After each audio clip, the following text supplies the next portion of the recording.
Hello friends, welcome to Aishu Sanji vlogs. అందరూ ఎలా ఉన్నారు? ఐ హోప్ అందరు బాగున్నారని అనుకుంటున్నాం.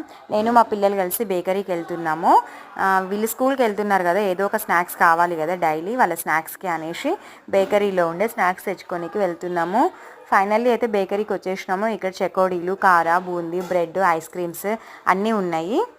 మా పిల్లలు అయితే వచ్చేసరికి అండ్ ఈ చెకోడీలు, కారా, బూందీ, ఐస్ క్రీమ్స్ అన్నీ వాళ్ళకి నచ్చినవి తీసుకున్నారు. అవన్నీ తీసుకొని ఇంటికి వెళ్తున్నాము. బాదం మిల్క్ అంట, ఐస్ క్రీమ్ శాండ్విచ్ అన్నీ తీసేసుకున్నారు.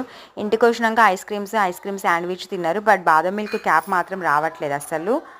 సో నేను స్పూన్తో, నెయిల్ కట్టర్తో చాలాసేపు ట్రై చేసాను. ఫైనల్లీ ఒక 15 to 20 minutes ట్రై చేశాను, అయినా రావట్లేదు. మా సంజు కూడా ట్రై చేసిండు నెయిల్ కట్టర్తో. ఇంకా అది వచ్చేసింది. ఎట్ లాస్ట్ వచ్చేసినాక ఇద్దరు కలిసి హాఫ్ షేర్ చేసుకొని తాగుతున్నారు. బాదం మిల్క్ అయితే చాలా సూపర్ టేస్టీ ఉన్నాయని చెప్పింది మా పాప. వీడియో నచ్చితే లైక్ చేయండి, షేర్ చేయండి, సబ్స్క్రైబ్ చేయండి ప్లీజ్.